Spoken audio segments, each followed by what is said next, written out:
Good afternoon, good morning, good evening, or whatever time of the day it happens to be wherever you're at. Welcome to the Hag's Greenhouse. And right here before you, you see what is another amaryllis. In Latin, they're known as hippeastrum. It is a hybrid. This one I do believe is Minerva. That's the name of it. It's one of my very favorites. I have a couple of them. It's also one of the most common. So you'll find like 3 or 4 very common ones when you go shopping at that time of year when they're available. Usually shortly before Christmas, like September, October, November, that time of year. And that's in the northern United States. But anyway, in the southern United States, you can grow these in your garden, which I only wish. But anyway, excuse me. 3 of the most common ones are Minerva, Apple Blossom, and then they usually have either a plain red or a plain white. The plain red is usually Red Lion. The white, I'm not really sure. It could be anything. There are several different sizes of hybrids, several different types of hybrids, a lot of different varieties. There are singles, doubles, cybisters, you name it, and the amaryllis is it's a varied and quite beautiful collectible bulb, if you know what if that's what you're looking for, is to grow bulbs inside. As you can see, this one has a yellow leaf here. It's not doing real good. I think it might have been overwatered at one time. The atmosphere, the environment inside my home is not exactly conducive to wonderful plant growth. My east window is about the best light I have, and the problem with that is that right across the room from it is the west-facing window, which is too shaded with trees, but also contains the air conditioning unit and a heating unit. So if it's not blowing cold air, it's blowing warm air. So you see my dilemma. Right across the room are all my plants. So it's not exactly conducive to maintaining a steady temperature. So I have some issues going on. But once I get them out into the greenhouse, they start to look a lot better. They start to actually put on new growth. They like the humidity. That's another thing I have problems with in the house is the air is very dry. So trying to get humidity to stay in there is like, you know, pulling teeth. So that's kind of not happening. Yeah, I could mist them with a spray bottle, but that lasts about 5 seconds, and all it does in summer is put cold water on the leaves, which really isn't a good thing. And in winter, you know, I don't know. It's just, yeah. In winter, they want to rest, so, the hippeastrum can be forced so that you can bloom at any time of the year if you're container growing. I don't. I let them revert back. Once they have bloomed, once I've bought them, like in winter, you know, close to Christmas, and I have allowed them to bloom through Christmas, I just let them revert back to their normal growing and blooming period, which is, their schedule is, they bloom in spring, usually, like late spring, early summer. So when they look like they want to rest, I just cut back on feed and water, let them dry out a little bit more, and I feed them a very weak solution of Miracle-Gro liquid. I also add micronutrients. I don't have a brand name for my micronutrients, but I am sure that if you ask around, you can find some. It comes in powdered form, and you don't need to use that much. It's just a little bitty bit. So, anyway, as you can see, this pot is cracked. At one point in time, the bulbs were so big. Let me see if I can let me see if I can get this so that we can actually see what's going on here without killing ourselves. Okay. At one point in time, this particular pot was so full of bulbs that it actually split the pot down here. So, and now, as you can see, the pot is old, it's cracking. Oh, wait a minute.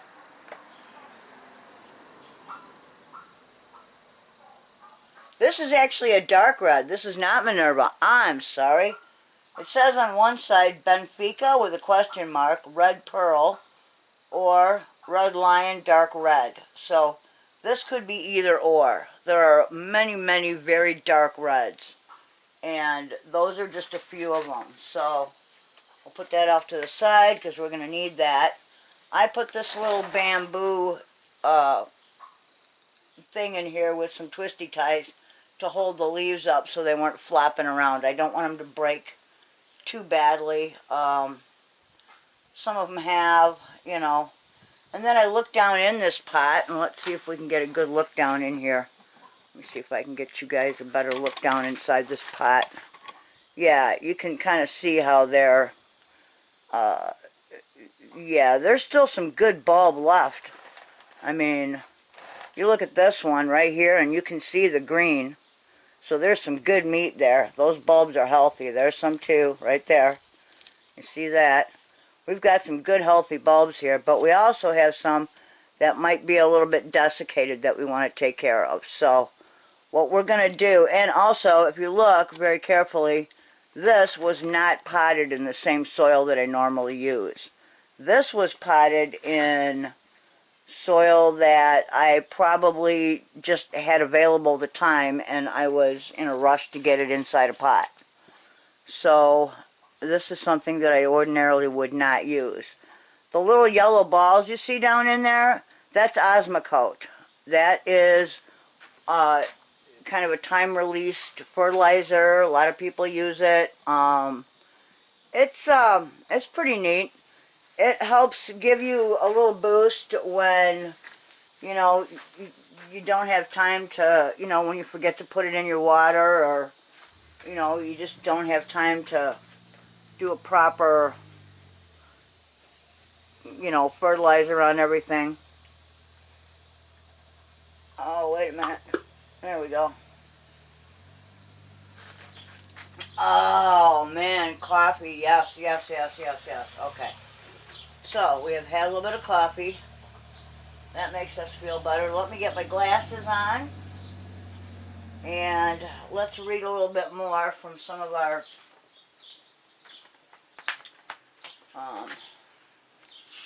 information.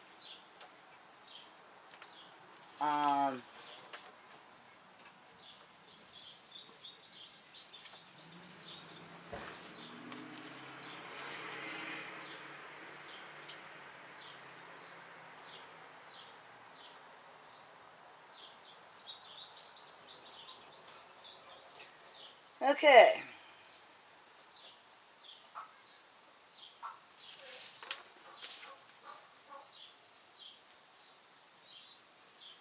And I'm not ready once again, as you can tell by my silence here.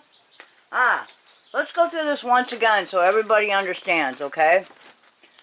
Roots serve very few purposes for a plant, but they're some of the most important. Think about it this way, okay? Without healthy roots under the soil surface, there can't be a healthy plant above the surface. Think about that for a second. Makes a lot of logical sense, doesn't it? Because if the roots aren't doing well, the plant above is not going to be doing that well. Okay? I got flies biting me, so I'm thinking we might get a little bit more rain here, but okay. So basically,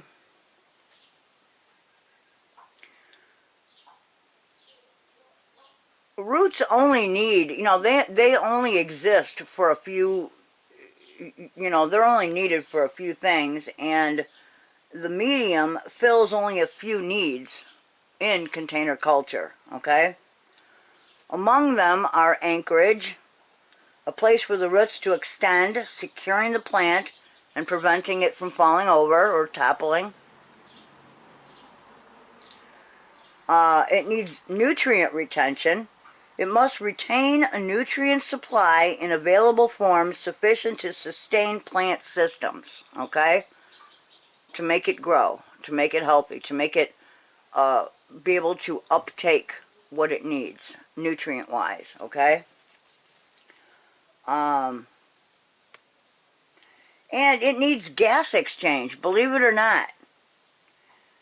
Every time you water, what you're doing is you're flushing out the gases that are created by decaying matter under the soil surface, and you're allowing fresh oxygen to flow through with the water that you're giving it, okay? And that's a necessity, okay? And those gases are a byproduct of decomp. That's just what they are, okay? So that those gases escape out the drainage hole at the bottom at the same time that, you know, you're pushing the water through, and your oxygen is coming, you know, coming in through the top with the water that you're adding, okay?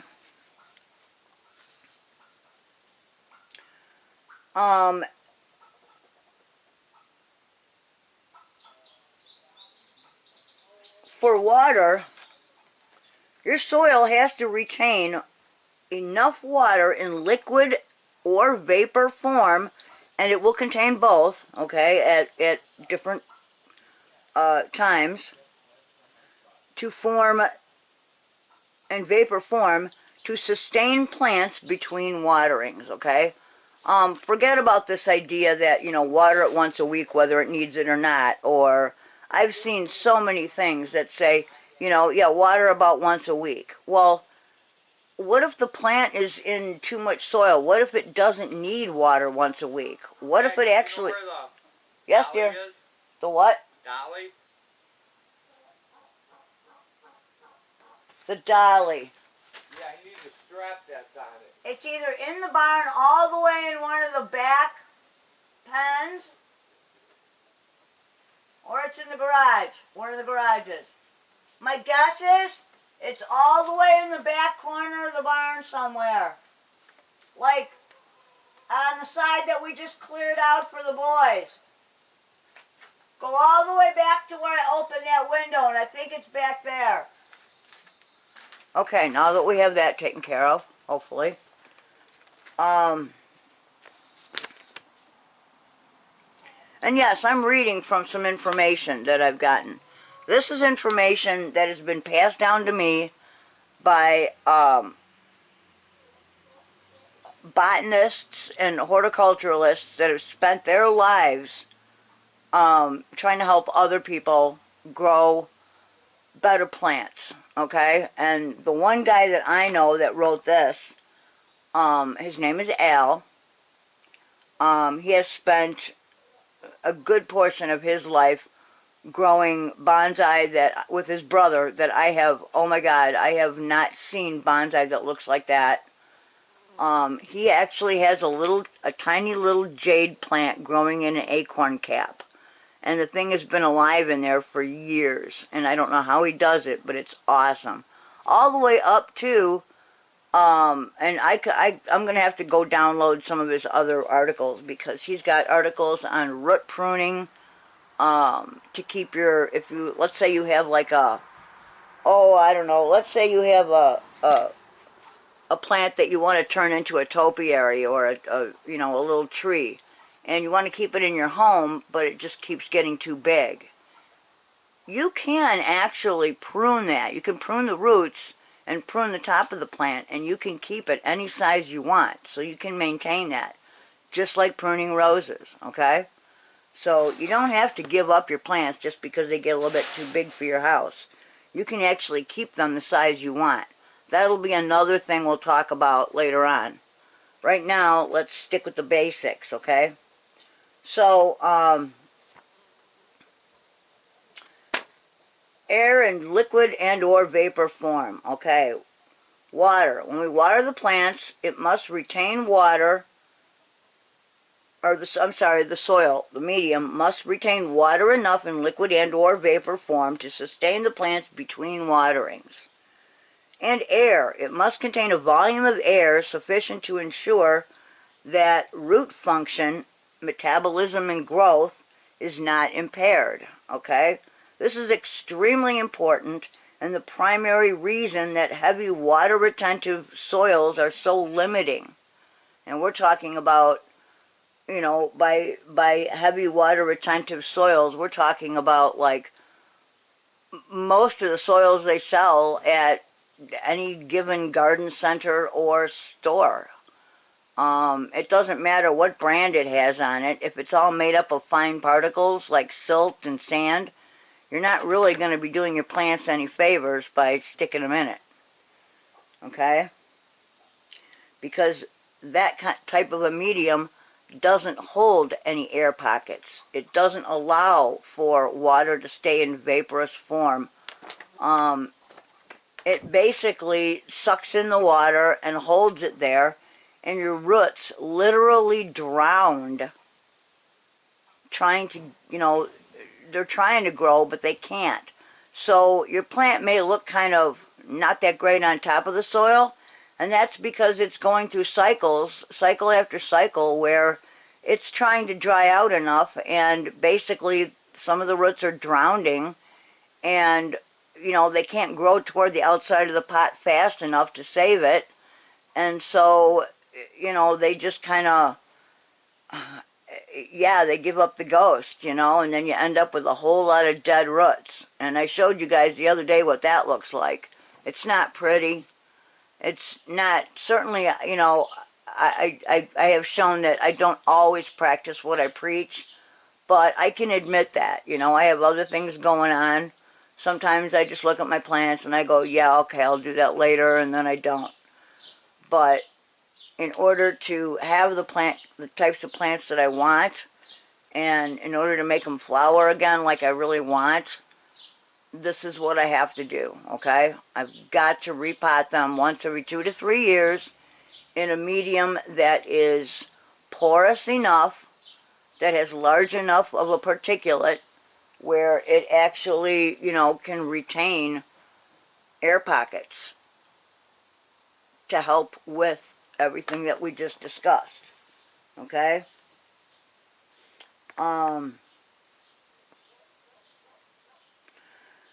Think about it. Most plants can be grown without soil as long as we can provide air, nutrients, and water.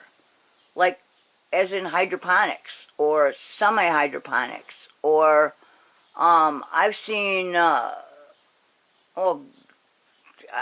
seen bulbs grow in, you know, or other more, I should say water-friendly plants grown in glass jars with glass marbles, you know, like the pothos, for instance.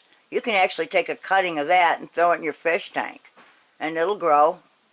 Its roots will reach down, attach it to the gravel underneath, and your fish will like it too, because it gives them a good hiding spot to get away from the other fish in the tank. But now we're off subject. But I have done that.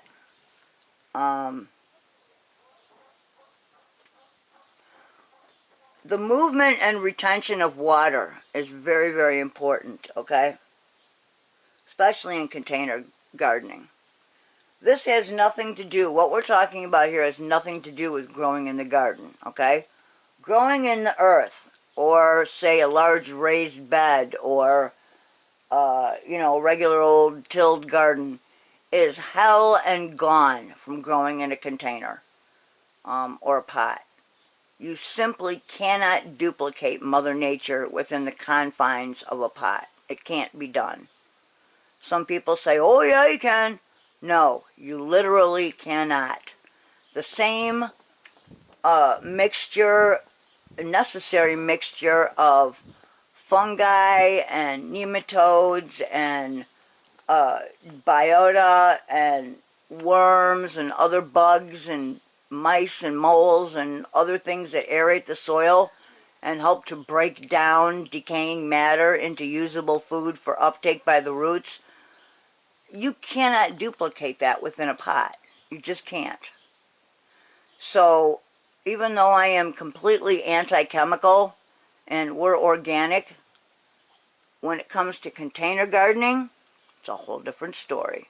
And that's why I use things like Miracle Grow. And I use Captain by Bonide, which is an antifungal to help with root growth and keep fungus away from, like, the basal plates on the bottom of my bulbs, which are very important to their growth.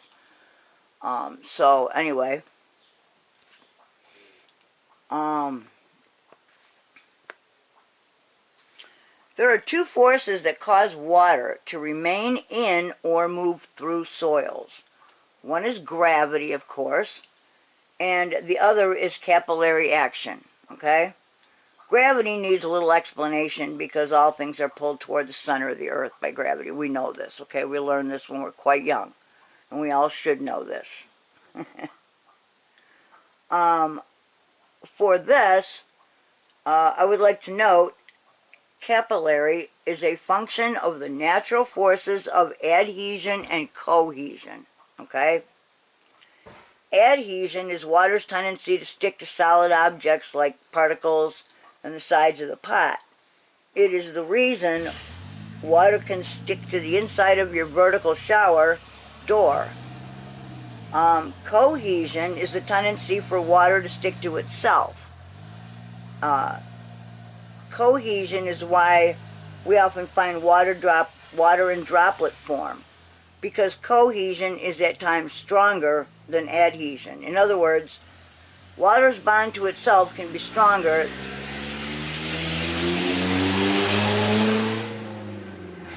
Yeah, we need a muffler. In other words, water's bond to itself can be stronger than the bond to the object it might be in contact with, okay? Capillary action is adhesion plus cohesion. Forces in evidence when we dip a paper towel in water. The water will soak into the towel and rise several inches above the surface of the water. It will not drain back into the source, and it will stop rising when the force of gravity is equal to the capillary attraction of the fibers in the paper, okay? So, are you with me so far? Okay. There will be a naturally occurring perched water table, we call it a PWT, also referred to as a perched water column, in containers when soil particle size is under about 0.100, a little smaller than 1/8 of an inch. It is created whenever the capillary pull of the medium, remember how the water climbed up the paper towel and defied gravity, surpasses the gravitational flow potential, the GFP, weight of the water column in the pot. Therefore, the water does not drain. It is said to be perched, or it just kind of stays there, okay? The smaller the size of the particles in a medium, the more surface area there is for water to stick to. So, the greater the capillarity, and the greater the height of the perched water table. Perched water can be tightly held in heavy soils, comprised of small particles,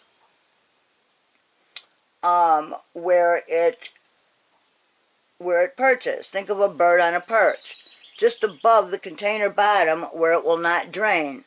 Or it can perch in a layer of heavy medium on top of a coarse drainage layer, where again it will not drain. And in this case, we're talking about how, like, my grandmother used to say, oh, before you put your soil in your pot, you add a layer of gravel. That turns out to be an old wives' tale. That's not correct. You don't want to do that. By having those two different sizes of layers, once the water gets down to the bottom of the dirt, it doesn't really know, how to, it doesn't know how to get to that next layer, which is the gravel, so it doesn't do it a lot of good. It does more harm than good. So you're best off putting a teeny little piece of screen over the drainage hole and using one layer from top to bottom of medium, the same medium, okay? And you guys have all seen the medium I use. Let me grab some and show you again.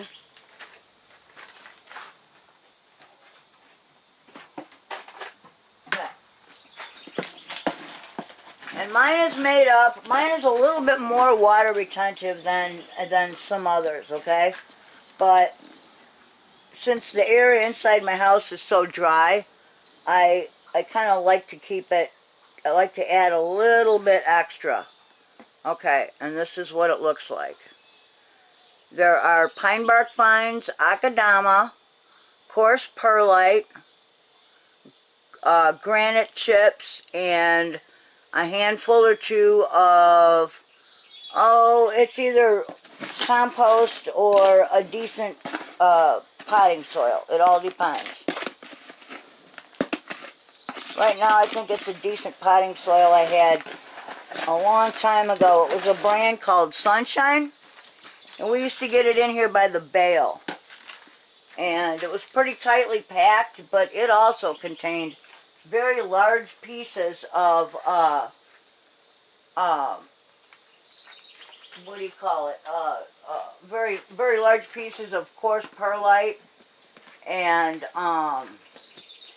it also had some large pieces of fir bark in it. Not a lot, but some. Okay? But that's pretty much what my soil looks like. It's very, very, oh, look at this. We've got to get away from this. See this? This is a big no-no right here. Let me show you this. Okay. Oh, yeah. Oh, yeah, look at this.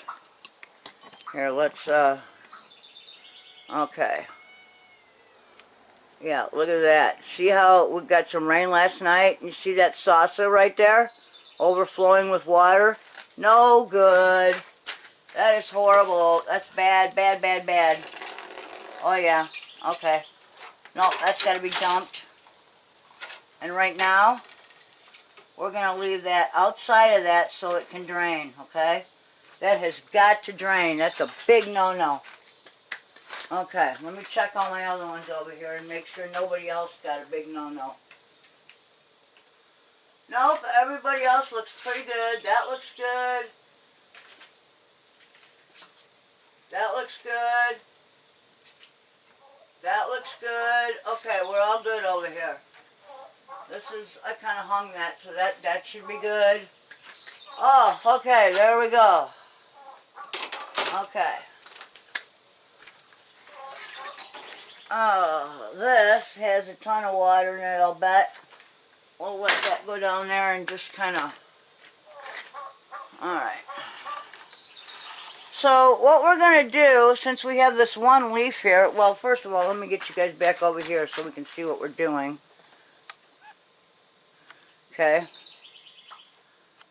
I don't want to tighten up some of these things. This camera has too many things that are loose.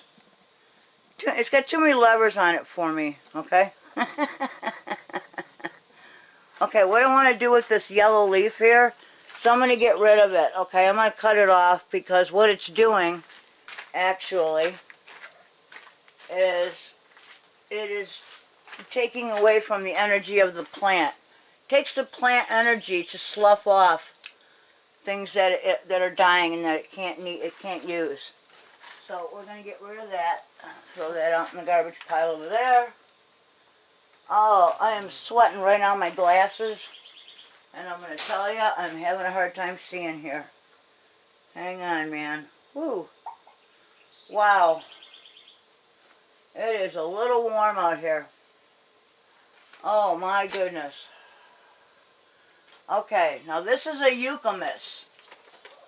That's a eucalyptus right there, and the only reason I have it up against here is because I don't have any kind of, I'm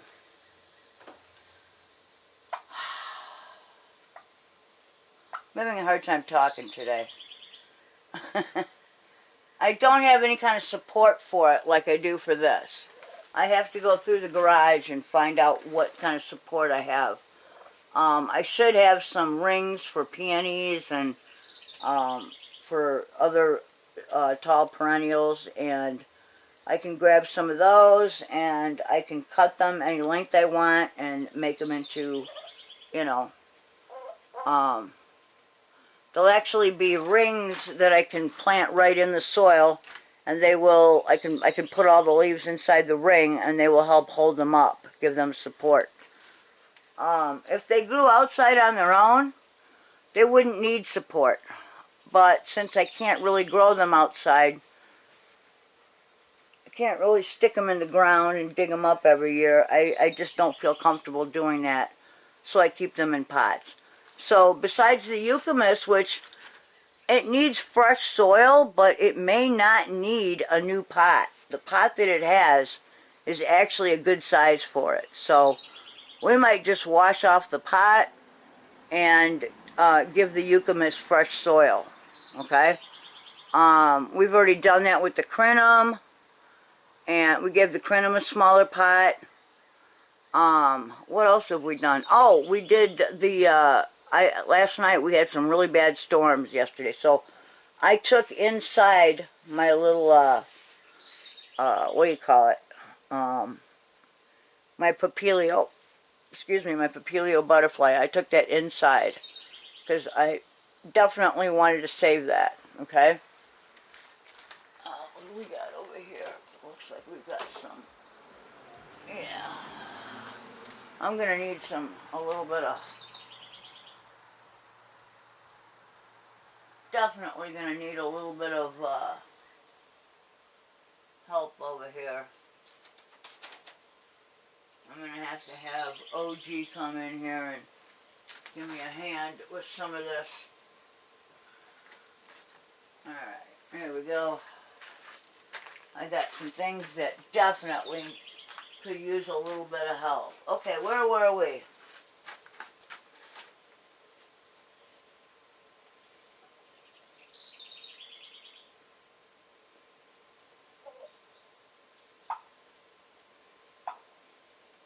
Alright, we're gonna move on.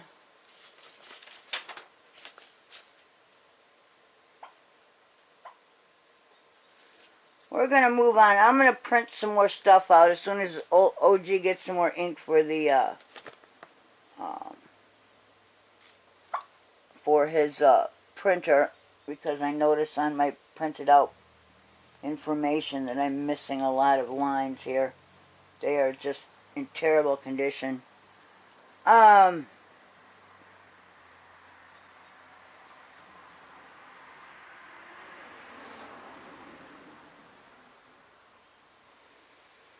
Okay. If a medium which will retain its structure for long periods is desired, like we definitely want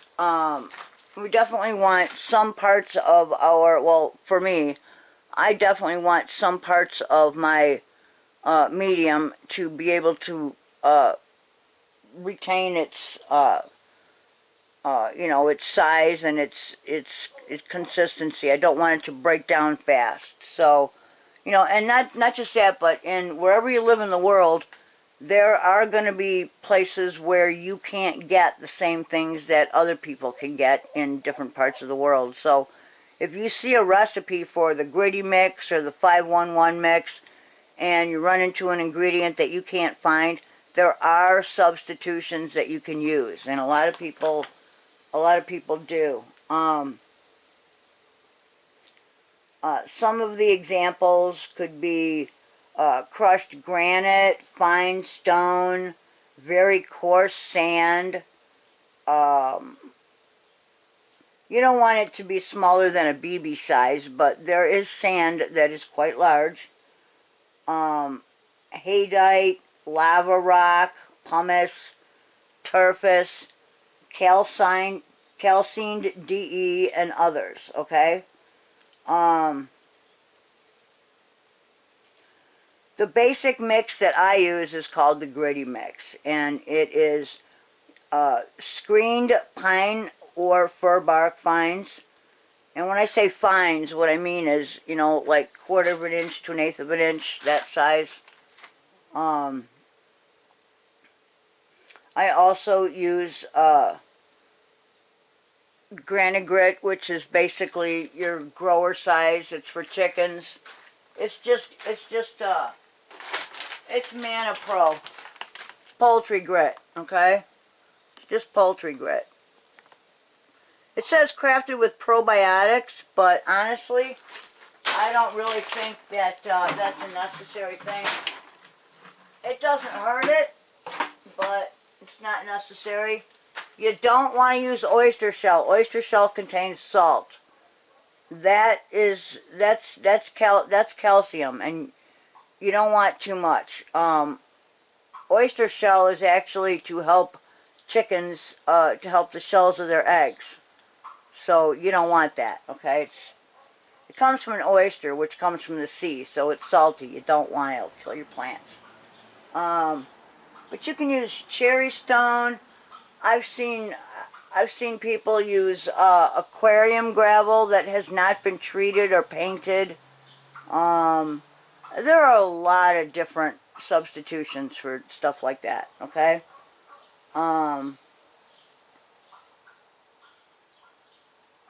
Now he uses a tablespoon of gypsum per gallon of medium. I don't. I suppose I probably should, but I simply don't have it, so I haven't used it. You want to screen the dust out. You want most of your particles to be about the same size. If you need a little bit more moisture retention, by all means, drop in a handful or two of a high quality potting mix. And by high quality, I mean, I don't mean Miracle Grow or Hyphenex or one of these other crappy products. And I'm sorry I said that, but you know what? They're crappy products. And I've used them, so I have experience with that. I don't care for them. Like I say, I at one point used a product called Sunshine, and it came in big bales, and they mostly sell it to like wholesalers, wholesale garden centers, and so we got a few bales of that in at one point in time, and I saved a little bit, and I add a couple handfuls to mine, and all that does is just give it a little bit more moisture retention, okay? So that with my dry air upstairs, I don't have to worry about it drying out too soon. Okay?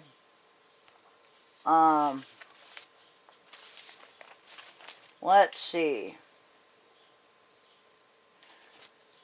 There are a lot more links that I'm going to have to post here that will get us to where we want to go when it comes to root pruning, how to start a bonsai tree, how to start your own using just a little tree, just a little, a baby tree that you either dug up in a training or one that you bought at a nursery. You can do that.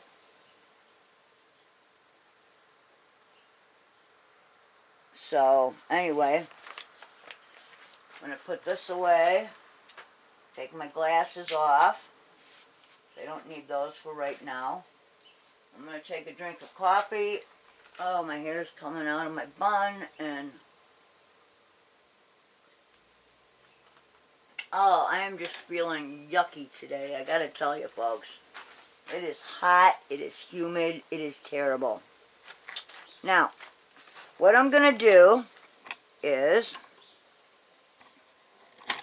I am going to shorten the legs on this. Okay, so excuse me while I spin you. I'm going to spin you right round, right? Okay, there we go. Alright, what I really want to show you, wait a minute, let me get one more set going here. Okay, here, let's see here. Okay.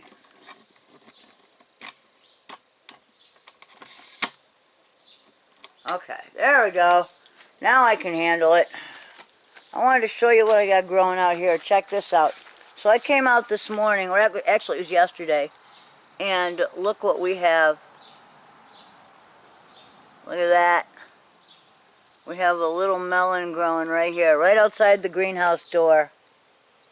Okay, let's back it up. There's the greenhouse door. There's the little melon on the ground. And here's another one. Look at this. Let's see, where is it? There it is, right there. Check that out. Okay. And as we keep looking, we keep finding more little ones that are, well, in here, I don't know what we're going to find.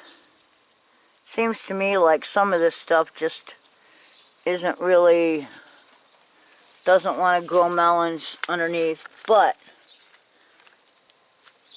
it does seem like some of these little flowers are being fertilized. Yes, they are.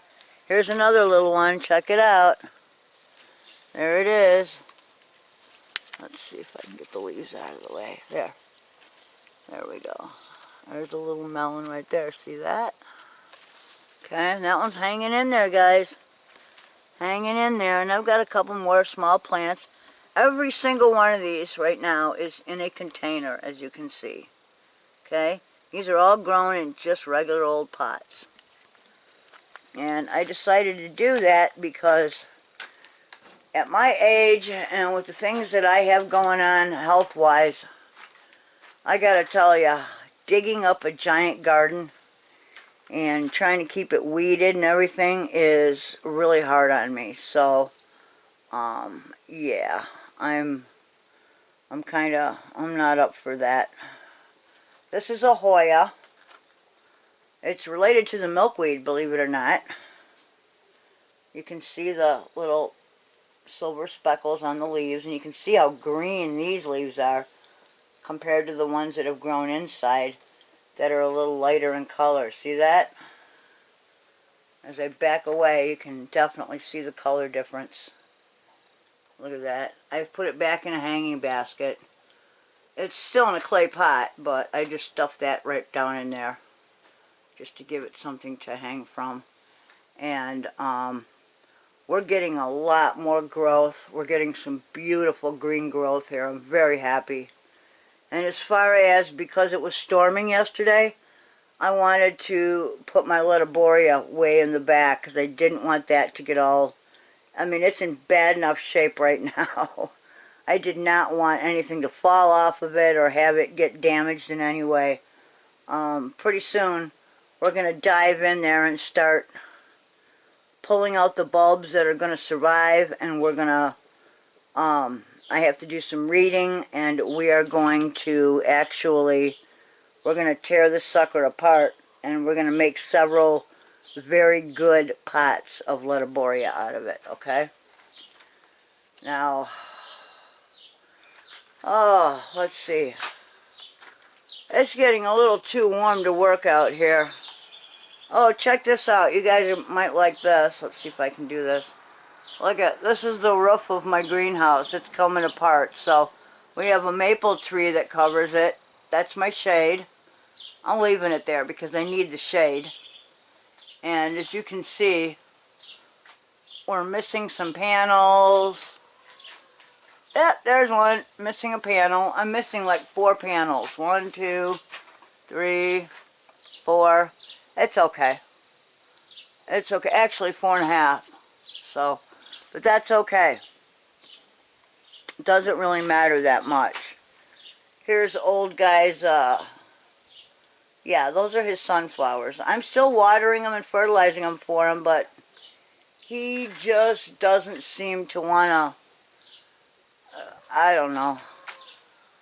I think he's just getting too old to be doing the kind of things that he wants to do. Kind of like me, you know, I got big plans, but sometimes you just can't accomplish what you want to, you know. Oh well, what are you going to do? Alright, so, oh, and there's my, there's my little guy that right there.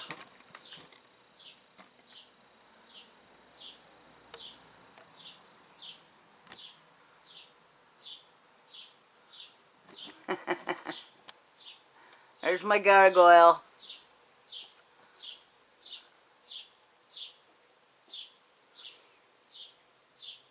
I just love that thing. I think it's so cool. We got that when we were we were deeply into bulldogs, into breeding bulldogs, and the old man bought my daughter a little dog, and a little yard ornament dog, and got me this one, and I know she loves hers, and yeah, I like this one a lot. I think it's pretty cool.